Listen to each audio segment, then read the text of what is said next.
Hey there, everyone. It is Austin and Marty, and we're back with another Mind Body broadcast. And today we're going to talk about cardio, all things cardio, hit cardio, steady state cardio, everything in between, when you can use it, how you can use it, when you maybe shouldn't use it, and probably talk about some stuff that we didn't even plan on talking about. So the episode's actually called Everyone Loves Cardio, and we'll tell you why. Yeah, that might be a stretch. Yeah, I it don't might know. be a stretch. You got it. But hey, it's one of those things out there that I very firmly think has to be at some point a necessary evil. You saw, like, we won't go too hard into this, but there was that big surgence of the crowd of the you don't need to do cardio to get in shape. And, like, just, you know what I mean? Sure, you don't have to, but the cardio has so many more advantages that we're obviously going to talk about too, outside of just the fat loss as well. It even has its advantages in the off season if you do it correctly. So to have it be one of those things that you're always trying to avoid, like I know there was that movement, I don't even know, like 5 years ago. It was Yeah, kind of around the yeah, same time that macros came out, right? There was well, I did all this with no cardio. It's like, that's super cool, man, but like, not only are you teaching flawed things to less superior genetic people, but imagine if you did do some, what could have happened, if you know what I mean? right. Yeah. Right. Yep. Yeah, there was definitely a strong movement there for a while, and I think it's kind of a ridiculous thing to assume that it's going to be the same for everyone. And in all reality, like if you look at cardio in a really basic, I would say this for physique enhancement. Typically, the main reason we use cardio is to A, control a calorie deficit, or B, control a calorie surplus. However, and that's corresponding with the amount of food that you're eating, the calories that you eat with the food. So it's calories in, calories out. We're kind of controlling that with cardio and with our nutrition intake. I mean, that's on a very basic, very, very basic level. And then, beyond that point, it's okay. So what types of cardio can we do or should we do? I think you probably agree the two most basic types of cardio that we're going to see are probably steady state cardio. Specifically, a lot of people will utilize the low intensity, steady state cardio. I have mixed thoughts on that and how it's used. Good, good. Yeah, and then the other would obviously be hit cardio. Now, hit cardio, I mean, there's the one thing about hit cardio that kind of drives me a little crazy is that there are a lot of people that use it, but they're very confined to doing it one way, or two different ways. And I have people do all kinds of different types of hit cardio, and people think, the mentality is we got to use the treadmill, or we have to use the step mill, or we have to use, or the bike, or whatever. Um, I have people that do all kinds of crazy shit for hit cardio. Why? Because one, it could be entertaining. They just could be more fun. Mm-hmm. Um, Secondly, in if you think about it, a lot of people that are doing a pretty substantial amount of cardio in a contest prep or in a fat loss phase, their legs take a beating. So sometimes for me, and I use myself as an example. I'm someone that ends up doing a pretty fair amount in a contest prep, and I'll actually do. I think on my last prep I did hit on the rower. Oh, really? Um, Nice. yeah, right. It's just like my legs did not want to move anymore. On top of leg training and the steady state cardio, I'm like, okay, this isn't going to work because I'm not really going to be able to generate much intensity on these hit sessions. So let's use the rower. Um, but yeah, anyhow, the steady state, we'll just cover one at a time. So with the steady state, that was probably the one that was used the most over the years. Some people do that, the list cardio, the brutally slow, and you've seen it, brutally Of slow, course. Yep, just of course. incline walk on the treadmill or whatever. Which I don't think there's anything wrong with steady state cardio, but It kind of depends on how you apply it. The difference between steady state and HIIT is going to be basically what energy substrate you're using. Really, I mean, that's really the biggest difference is that HIIT cardio, or I'm sorry, that steady state is not glucose intensive. It doesn't really require glucose. The idea is that it's not high enough intensity it's aerobic, it's not anaerobic, so it's not really going to use glucose and it should burn fatty acids. That's the idea behind it. Now we know that in a perfect world, that would be like that, but it's not necessarily the case. And then our HIIT cardio is obviously going to be a little bit more like weight training. We think of those short, intense sets. It's an anaerobic activity, gets your heart rate way up, gives you more of that EPOC effect, that afterburn where you're going to burn calories. It, raises your metabolism for a certain period of time. And so that's where the two vary. So before I kind of go into those, what do you prefer? Do you have a preference? Is there one that you really don't like? You know what? That's a wonderful question. I will add in too that there's this newer. Well, I'll still say newer because I don't think it's that old. But have you heard of MIS cardio? Oh yeah. A medium intensity. Yeah. So I really. So what I like. Let's put it this way: when you so this is me. When I hear LISS cardio or low intensity steady state cardio, I envision 2.5, maybe 3.0 on the treadmill, and this is lackadaisical walking that you could do with your dog. Okay, so to where there's so many people in between on that, and what I mean by that is that sometimes they'll think low intensity is not that. It's giving it a little bit like a power walk, or some of them feel it's this really low intensity stuff. And just like you said about the different anaerobic versus the aerobic, like the primary point from when I was learning this stuff eons ago was that you didn't want to do too much of an intensiveness or too much speed or incline, because then you could potentially be switching over into burning muscle. So that, just like you said, that was the good thing in theory, but then these people had to go so frigging slow during the trials that the total caloric burn was almost it was negligible unless they went on for hours. Like this would be, your Sunday afternoon just at the mall, not really looking for anything. That would be what I would consider low intensity cardio. And that one for me, outside of, let's say you are not to put anybody down, outside of morbidly obese, you've never been in the gym and you haven't walked, and okay, that's going to give you just as much of an effect as me or Austin doing high intensity interval training is going to do. So you have to start there, okay? But if you are not falling into that category, I think you should be looking at MIS or HIIT as your predominant options. And now I think we should be also very clear here, like this is the Mind Body broadcast. This is not the Mind and Get Better at Running podcast. So because where we're going with that is that we're looking at maximal fat burn, and we're not looking to get better at running.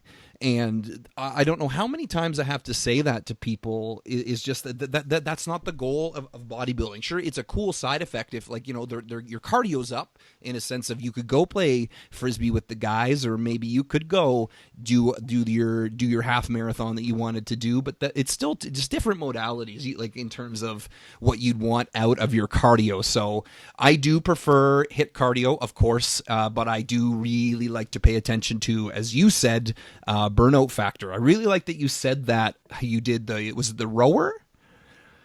Yeah. So yeah, the rower. I did the rower, and either that or I would do battle ropes, rope swing. Exactly, because if you are hammering your legs and you are running, 8, 6, 4 weeks out from prep, they are not going to be able to handle even on the elliptical, because that is just, it's crushing them into the ground, and that valuable recovery time is just not going to be there. So, and I see that way too much. I know you've seen it too, where people's legs just disappear, and like or they have the most skewed version of intervals that there is. I really, really like them. I'm so happy you brought that up too, right? Like I have kind of two standard forms of intervals I'll give people to kind of test the waters, unless they've kind of done it before. But then, yeah, you can either play around, like you said, with the interval timing, and then also there are the forms of cardio I like to use. It was popularized way back by Scott Abel, called metabolic workouts. Right. Which would be such, like, even something like an ab circuit, like that'll crush you. So because like who the hell doesn't need to train their abs more outside of nobody? Yeah.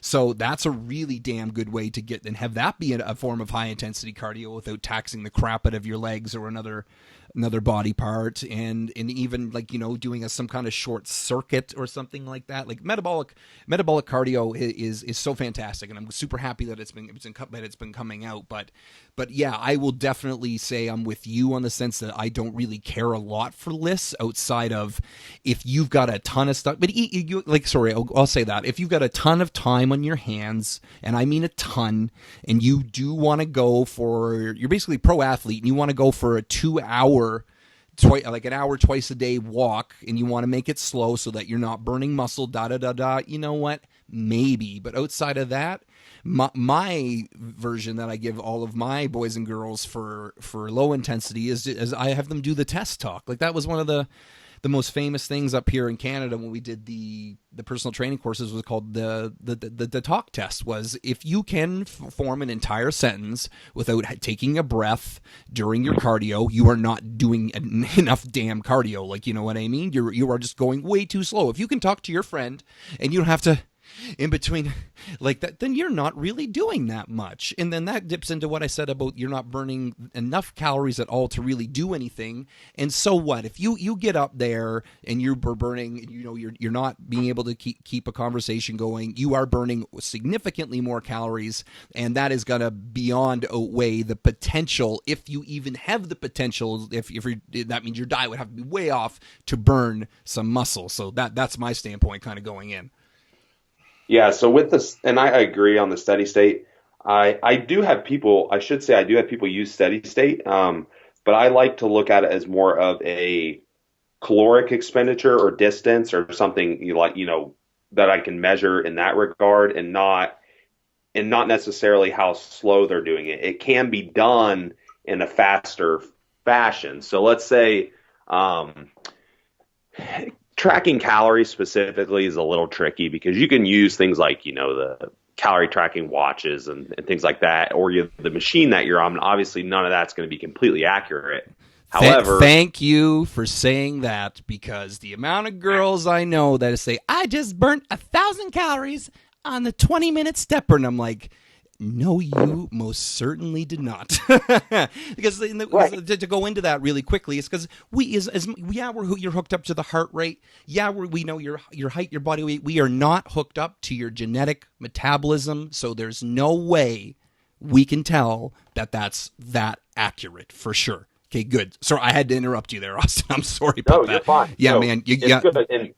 And what I do with that, though, what I can do is I know that it's consistent marker. Exactly. Yes. So if I'm like, for example, I have a bike, same stationary bike I've been using. I know that I do according to the bike, a 300 calorie session. Not that it's necessarily 300 calories. Mm-hmm. Could be more, could be less, but that's my marker. So I'm like, okay, I need to add cardio. Okay, I'm going to bump it to a 400 calorie session. You see, so I can now love that. Right.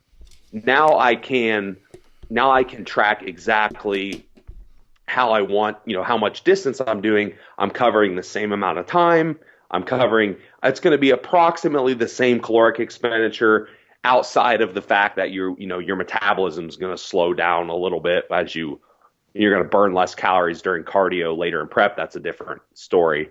But and I'll have people do that on the treadmill. Sometimes maybe they have a treadmill and that's all they have access to. So I'll say, okay, so I want you to do, 30 minutes at a speed of X and an incline of X. Mm-hmm. And I know doing that exactly the same every session.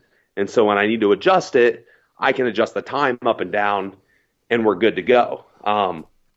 Now, usually when I'm having them do steady state, it is a little bit more towards the moderate side of things, because I don't necessarily think that, like you said, I don't think that anyone's going to be tapping in any kind of serious muscle tissue. At least I've never really experienced the difference between the two, like the super brutally slow and the little more slow to moderate. Mm-hmm.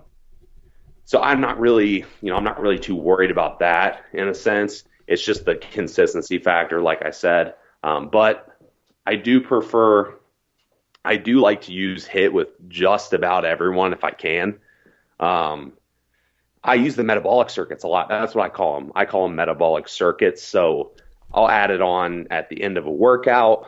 Typically, be 3 to 4 exercises. We'll do basically a circuit, no rest, high intensity, so as quick as they can safely perform them.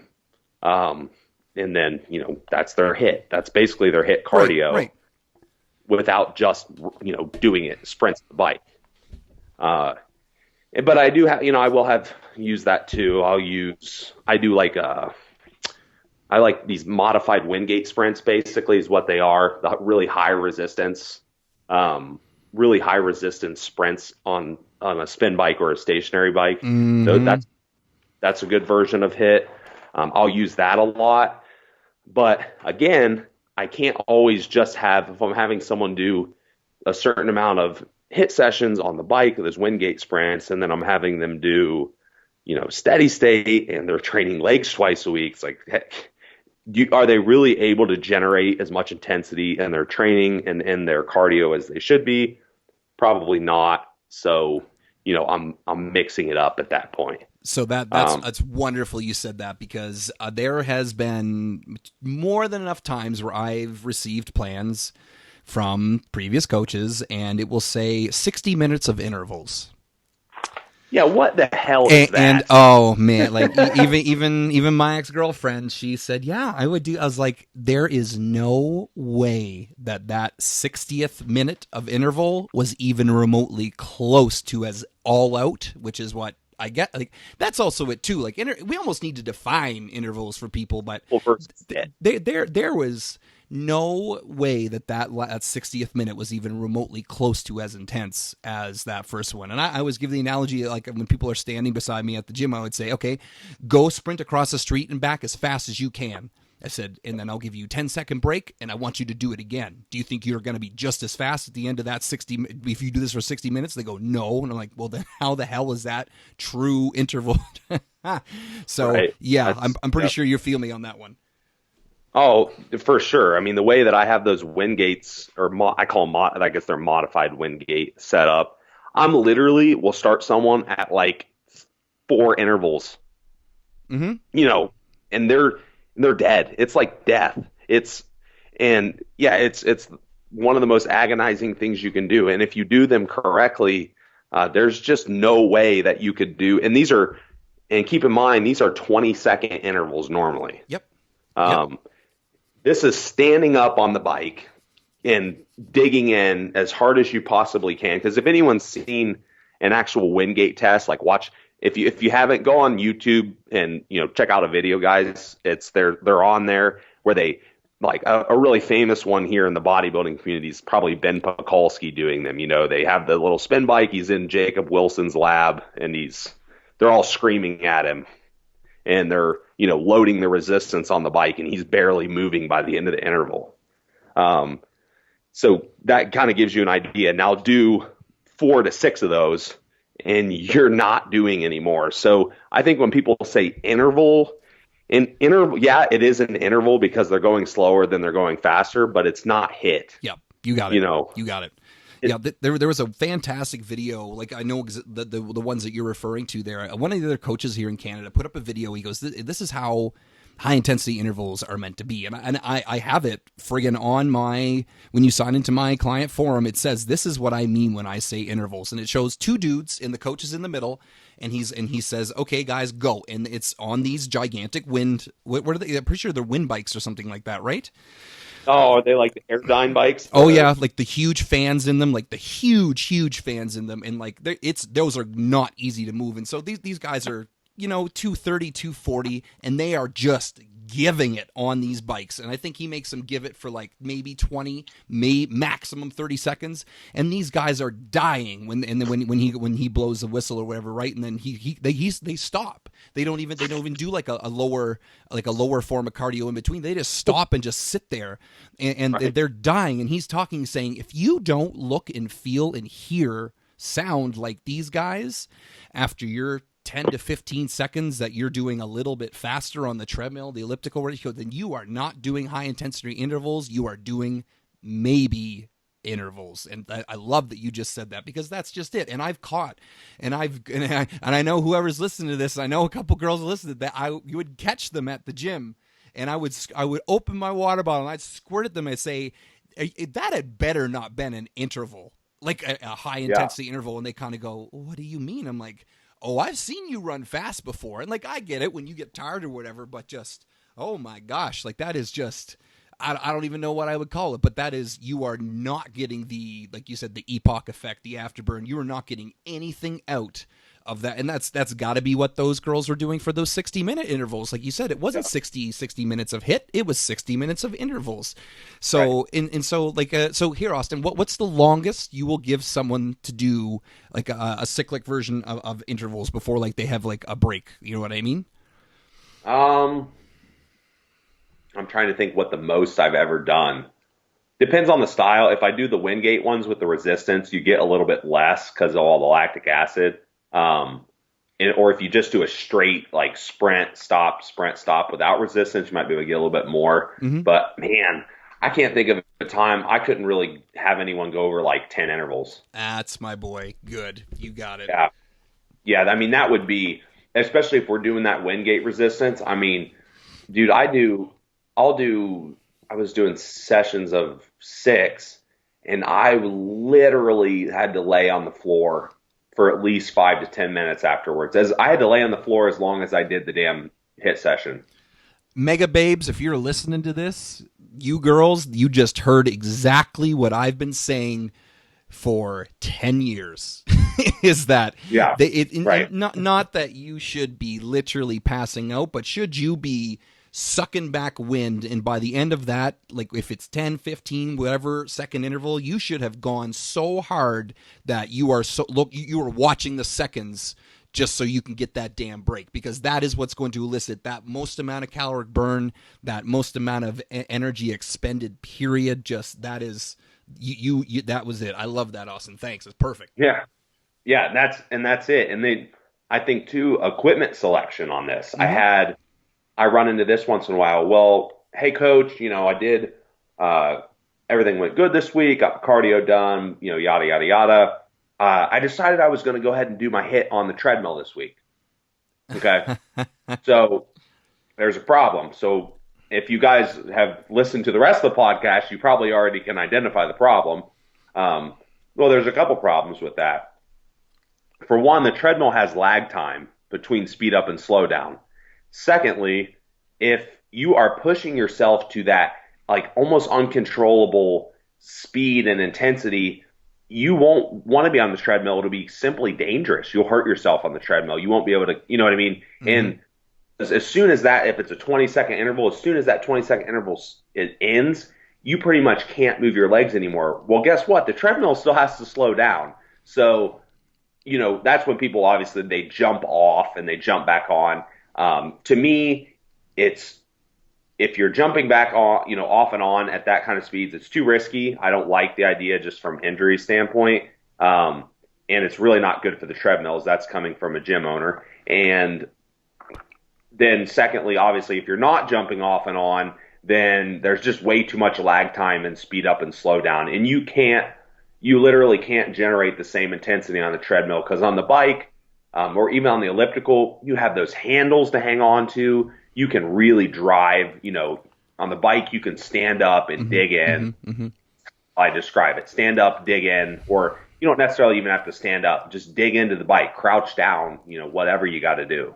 Like they even did, I think a while ago, it was done by Lane Norton. He called it something like the ultimate HIIT program you could do, and it was on a recumbent bike, but he had it set so close, and he had the resistance set so high that, but in it friggin' creamed. But just like you said, I've even seen the actual, I think they were branded, like HIIT branded treadmills, and they went up to something like 25 instead of I think the maximum speed's 15, and so that or their inclines went up to 25 versus 15, one of the two, or even both. And even then, just the speed, like you said, that slow down, that come up, it's just not effective. The only way that you can think about doing that is outside, like wind sprints or on like a track or something like that. That's the only way, because you have something controlling underneath you, which is that friggin' the treadmill itself. Like you can't slow it down or speed it up and do as fast as you want. It doesn't go from 0 to 5 million. So definitely. Right.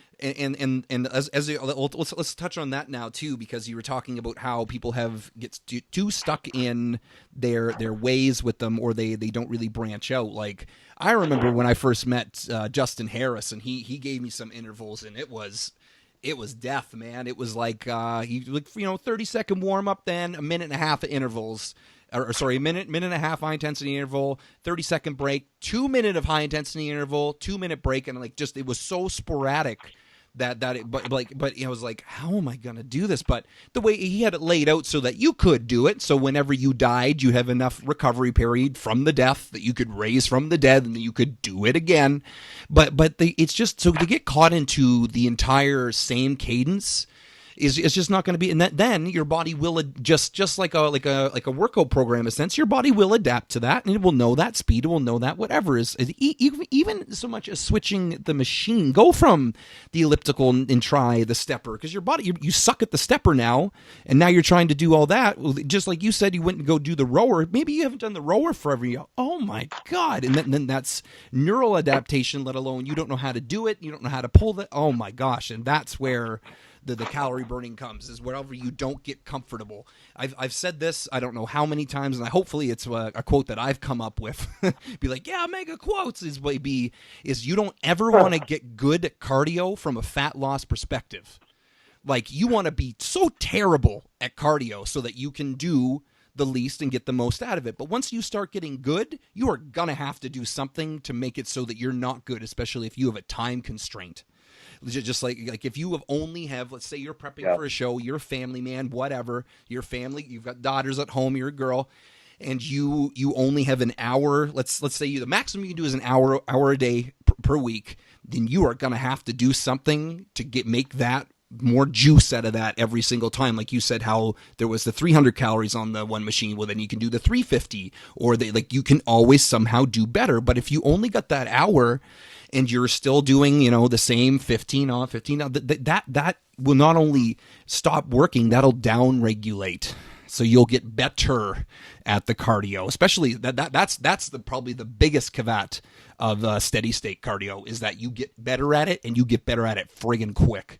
So the caloric burn, let's be obnoxious. Say you were burning 500 calories for an hour-long walk on a treadmill. Well, then I would be guessing that even outside of the first week, I bet you're burning something like 450, and then at the same speed, and then you're going to be burning like 400 at the same speed. So that's the one where the only options you have for low intensity or less cardio is you either have to jack up the speed, you have to jack up the incline, and that's it. But even then, you're still might be bringing it back to where it is at that 500.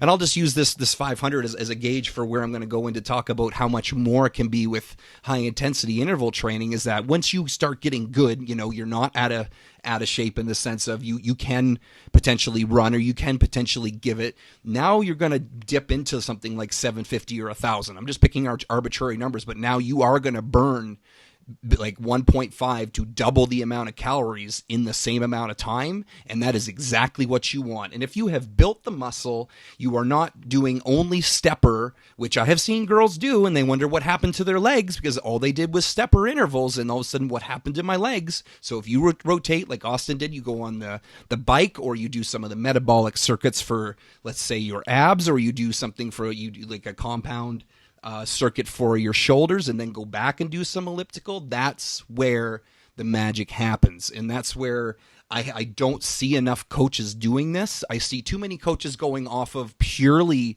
the number in terms of it's 1,000 calories. Okay, they'll give them things like I want you to burn 3,000 calories today on the machines. And it's like, or I don't care how you do it or what you do, 300, and that has never made a lick of sense to me, because outside of you, like how your example was great. Okay, I know I burned 300 calories on this machine. Okay, so does that mean you just do that 300 calories 3.5 or 3.25 times to get to that 1,000? Is that what that means?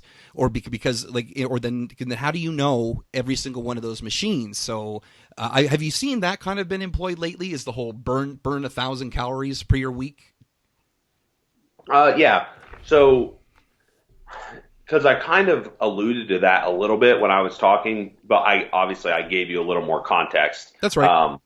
Yeah. So obviously the issue there is, well, it's kind of twofold. The adaptions, like you said, that's a big factor.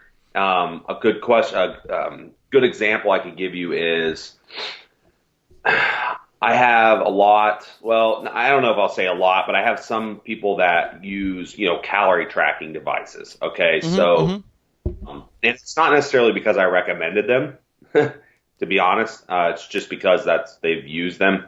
They were using them anyhow. Because sometimes, honestly, they're kind of a crutch more than anything. But they'll say, okay, I'm burning, my calorie tracker says I'm burning 1,500 calories a day. I'm only eating X amount of calories, and my basal metabolic rate is this. Right. How am I not dropping weight faster when I was dropping weight faster beforehand? Right. And I was burning the same amount of calories? Mm-hmm. Okay, so there's where your adaptation comes in. There's where your tracker on your arm or whatever is still telling you the same amount of calories, but you're probably burning a lot less. Yep. So, yeah, like you said, the calorie thing, that's tricky. Like I said, I do use steady state with people. I definitely use it. You're going to have to expect that you're going to end up doing more. That's right. Yeah, you're going to have to. I mean, you're going to have to do more. I mean, the people know that, though. I mean, just don't. The one thing with cardio is in the prep or fat loss situations, don't come out of the gate doing an hour a day. That's ridiculous. Mm-hmm. Run out of real estate, those adaptions. And the more you're doing, those adaptions are going to happen even faster. Absolutely. Yeah, right. Just don't be an idiot. Don't come out of the gate doing, bajillion calories a day like that. And, it's still it still can be a useful tool. There was another thing I wanted to kind of mention too with the steady state is, so timing. You gotta talk about timing, right? Because sure thing. Yeah, man, go for it. So I think there's plenty of research now and just an experience from people and anecdotal evidence across the board that tells us that you don't have to do steady state cardio fasted. We know this. It's anyone that argues with it right now, they're just really, I don't know, they're really stuck in their ways and closed-minded or whatever. It's not bad if they do it fasted. I think that's okay. Maybe that's what their schedule works best with. That's fine. But at the end of the day, the caloric expenditure is the same, whether we do it, at noon or we do it at 6 in the morning. It's going to be the same. So what would be a time that I would actually have someone do fasted steady state cardio specifically? Okay, so there are certain supplementation. For here, a big one is yohimbine. I know you guys Shit, I think it's banned in Canada. You know what? You know what's funny, Austin, is it's not allowed. It's not allowed here, but if you compete in a natural federation, you are still allowed to use it. So okay. So yeah, you can talk about it. So go for it anyway. Yep.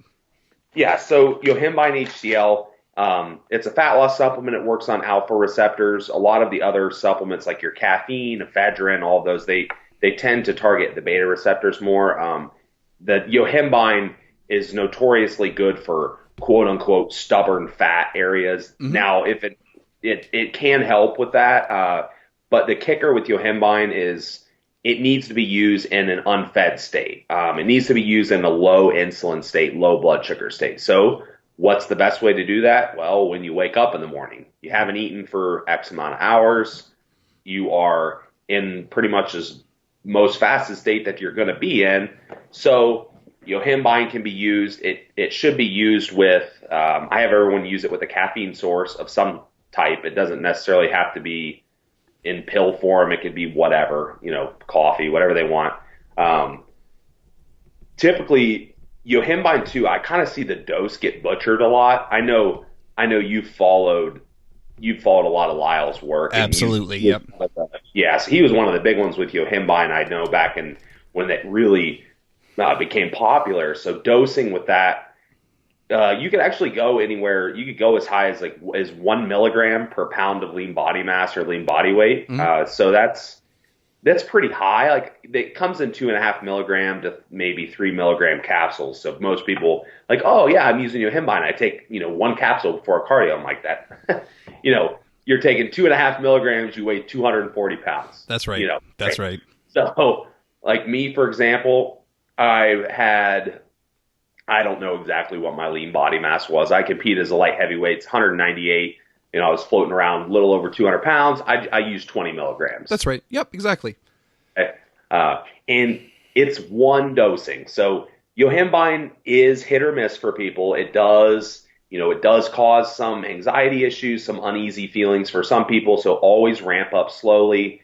Just ramp up 1 capsule per session as tolerated. A little trick that I like to do with people too is with that edginess and that anxiety, use something that will actually help increase GABA levels. So I'll have a lot of people use theanine. Mm-hmm. It's really cheap. It's amino acid. It'll increase your GABA levels, and it smooths out that edginess from the yohimbine. So my common stack will be caffeine source. Normally, caffeine is about 10 milligrams per 10 pounds of lean body mass, give or take. So, most people are going to be anywhere from like 100 to 200 milligrams of caffeine and 10 to 20 milligrams of yohimbine, somewhere in there. And then for the theanine, usually 100 to 200 milligrams is fine if they need it. Some people don't need it. Some people like to be really tweaked out too. So, whatever. They don't want it. Yeah. So that would be a situation where I would have someone use fasted steady state cardio. Enhanced athletes too, if they're using anything that alters growth hormone, for example, that helps release more free fatty acids. That's what yohimbine helps with. Mm-hmm. So anything that helps release more of those free fatty acids, you do want to be at a fasted state so you're burning them, because if you do have glucose and amino acids and all those things in your bloodstream, then obviously your body already has a fuel source. Mm-hmm. So that would be a case where we could use fasted steady state cardio. Now, if you're not using any of those things, or it's just really, really inconvenient, or you have to miss out on a bunch of sleep or whatever it is to make that fasted cardio happen, it's not worth it. Mm-hmm. Do it at a time. So I love everything you just said. That's right. It says the funniest things that I've been hearing that are still going around about fasted cardio is that fasted cardio will burn your stubborn body fat because, you've only got fat left on your body. You don't have carbs left on your body. I like to call this plausible nonsense or something like that, or attractive plausible nonsense, because it makes sense if you say it to someone that doesn't know. as in like, oh yeah, I've got nothing in my body, so I probably got nothing but fat to burn, so therefore stubborn fat or whatever, right? When it's just not scientific, and it's one of the hardest things to try to say to a fasted cardio zealot. Right now, I will be the first person to tell you that I am a big proponent of fasted cardio for myself. And actually, I got a couple things to touch on that might give you, well, not give you. I'm talking to the listeners here, a better idea of when you can use it and why.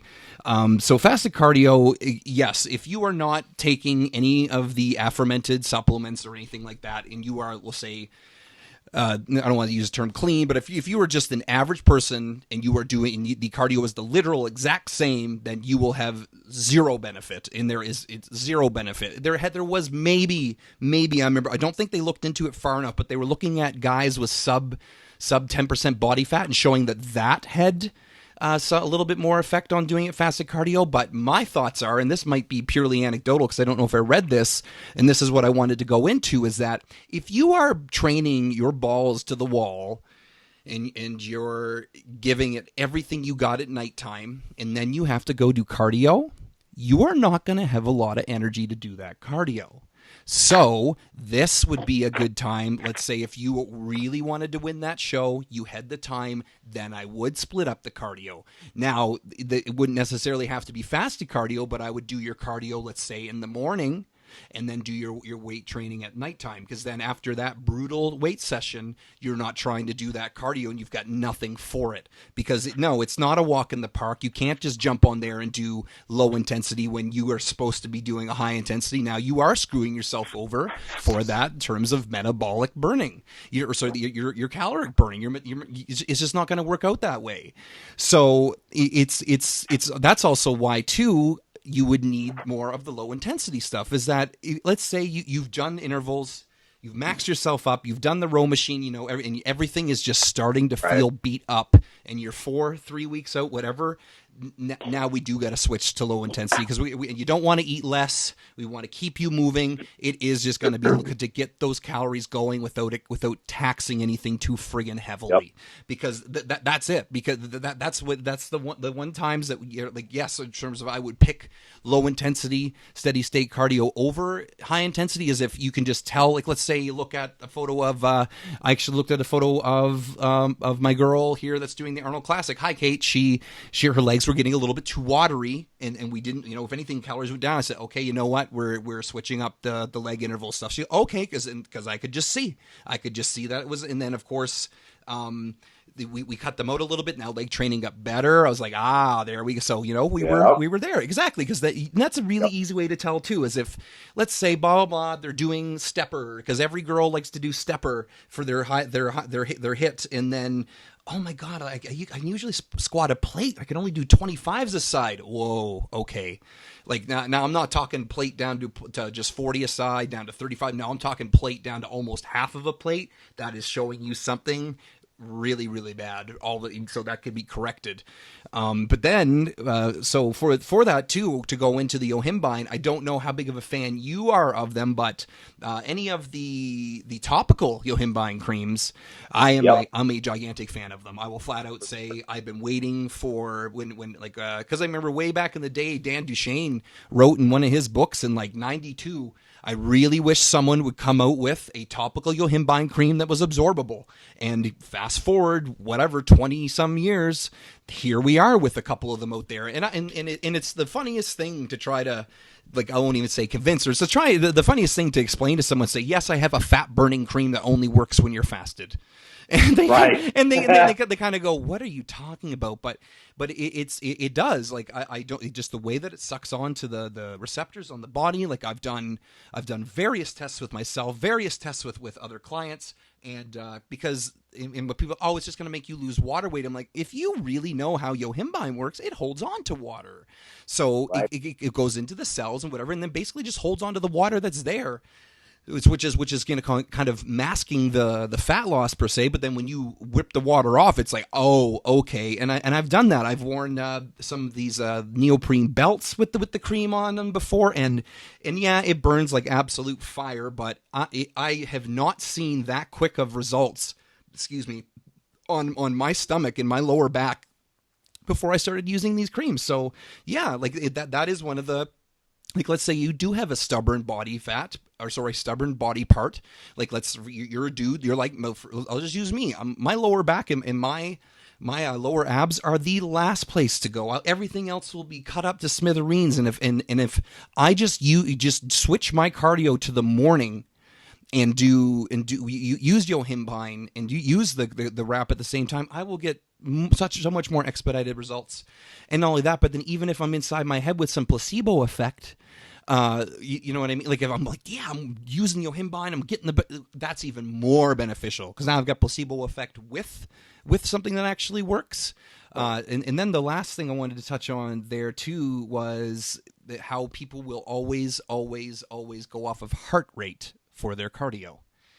So this is one of the first things you learn, is that, they even say them on the treadmill still, is that the fat burning zone is like what, 135 to 145, right. And then the cardio zone is like 160 to 170, which for all intents and purposes is kind of true. And I still do use this as a method of tracking to help out with clients. Say, if you are over this, you're going a little bit too fast, or under this, but how? So people, why does heart rate not pan out?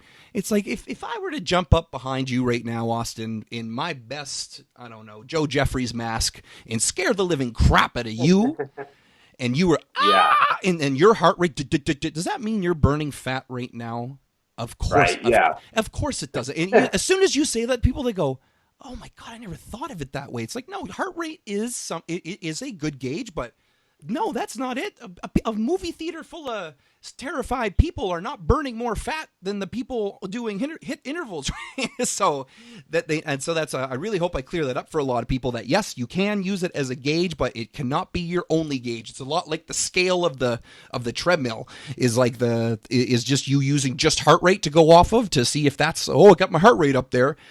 It's the same thing. Even we can dip too hard on that even into the workouts, right? But I want to steal the mic here for one more second there, Austin, to dip into the mind part of it. Is so I like that you said something about I use the ceiling. So in other words, the ceiling is kind of where you start out, and it's just like Indiana Jones when the walls start caving in, or the ceiling starts coming down. Is, let's say you got an hour cardio 5 times a week. Ceilings come down a bit.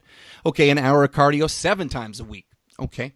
And then now we've got an hour cardio 7 times a week, and now we got a couple metabolic circuits, and then slowly that wall, depending upon your career, depending upon your active family life, depending upon your whatever, that ceiling is going to hit the bottom, and when that happens, the mind is going to say, "F you, cardio, I don't want to do it."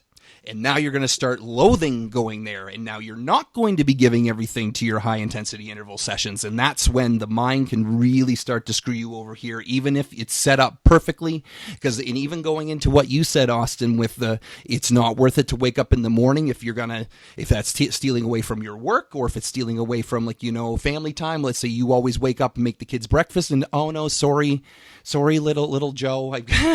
He's keep picking on Joe Jeffrey here. And so I know little Joe, we I'm gonna have to go do cardio today instead. And it's like, and not only that, but that can wreck your mind, because now you're off doing cardio. You're like, damn, I'm usually with my friggin' son here. And so yes, you do have to take that into consideration, and any smart coach will. I know, like, outside of, let's say that you are Ronnie Coleman, I'm pretty sure Ronnie Coleman's children are going to get it and say, listen, Dad, I got it. But it's one of those things that, until the last minute, even in the last minute, you don't need to employ these techniques, because they are so futile compared to the research, like just the fasted versus the fed cardio. Outside of very specific conditions, for you to be an absolute grump for the whole damn day because you got up and did cardio, that's going to not only wreck your workout, that's going to wreck your prep.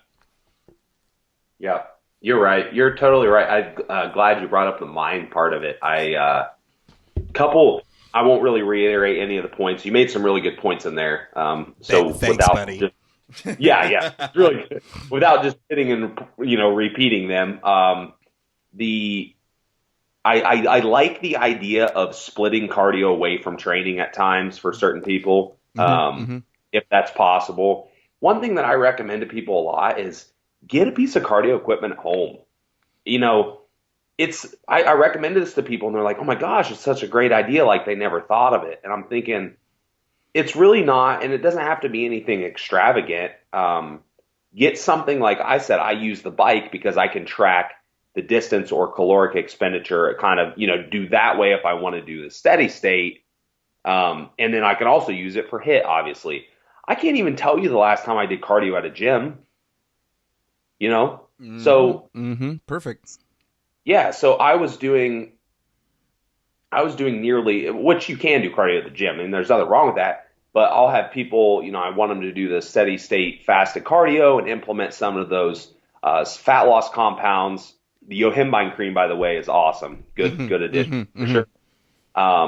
But they're like, well, my gym is in the opposite direction of my work, and it's this far away, and yada yada yada. And I hate to have them have to drive. Like, I really don't want to add that additional stress to the person to go there and do 30 minutes of, fasted cardio, because I know that I know that the stress component is going to be bad in and of itself. So I really encourage people. I'm like, hey, get a stationary bike at home. They're literally, I don't know about here. I mean, I know you guys have, we have Amazon Prime. I'm sure you guys have AmazonPrime.ca. You got it. So I have a stationary bike. It was like $140, from Amazon. And it looks like a spin bike. It's got resistance knob. It's got all the gadgets on it that I need. Did all my cardio on my last prep on that spin bike. Cost me $140, which is not expensive. You don't need a $4,000 step mill. You don't necessarily have to go out and get that. If you want, that's great. But if you get a piece of cardio equipment at home, it can be life-changing for those people that are really, really busy. If you have the luxury of going to the gym and doing it like that, that's totally fine. Another thing would be, sometimes I'll have, at least I know for myself personally, and I've just kind of learned this over the years, that if I have a certain amount of cardio that I want to do in the day, let's say it's steady state, just for the sake of making this easy, if I'm up in a higher amount, let's say it's an hour, I would much rather split that into 2 30-minute sessions. That's just me personally, just because 30 minutes is a lot more manageable number to me. I can do things, I can answer an email on my phone, or I can post a couple things on Facebook, or I can, whatever I have to do. And I can get through 30 minutes pretty easy, and I can do it again later. I know it sucks to have to do it twice, but an hour is a lot more daunting, So for me, I like to split it. I know I have other people I will split it up into more frequent sessions. In my last prep, it was ridiculous. I was doing what was I doing? By the end, just the way my schedule was so crazy, I was doing cardio in the morning, workout at the middle of the day with HIIT after my workout, and then steady state again at night. Yep. Because sometimes you got to get it done that way, right? Yeah. So it was crazy, but it saved me from, I could jump on the bike and I could only stare at my computer and answer emails so long. It's like, okay, I'm going to take 30 minutes here. I'm going to catch up on some Facebook notifications or whatever, and I'm going to knock out my cardio. Bam, I'm done. Yep. Absolutely. So yeah, just some thoughts on the mental part of it, and not like we said, not necessarily tying yourself down to a certain method or a certain way of doing things. Account for, when you're choosing your cardio, you need to account for obviously what's most effective, but what's most effective in combination with your lifestyle and allowing you to still train hard. Right. That's right. I love that. Allowing you to still train hard. The amount of times I've seen girls go into a spin bike class that will just wreck their legs on it. And then, they're like, oh, shoot, I didn't know. Then they have to train legs the next day and it's gone. I'm like, listen, then sorry, your spin bikes are gone, or we're doing them the next day type of thing, or you're not doing them until after the leg day. That's something to shuffle around with though, right? So yeah, I love that. There are so many ways to skin a cat when it comes to cardio. We probably didn't even cover every last drop of it just because we'd have to take another 2 hours bodybuilders for it, because there's also cardio in terms of people want to get better at it that aren't bodybuilders. But you are looking to lose fat with the cardio. You are not looking to get better at the cardio for the bodybuilding purposes. That's the whole frigging point. So keeping the muscle to ditching the fat as efficiently as possible without overdoing it, that's the ticket. Okay, that's it, buddy. Yeah, you got it. So from Austin and me here at the Mind Body Broadcast, we will see you next time. See you guys.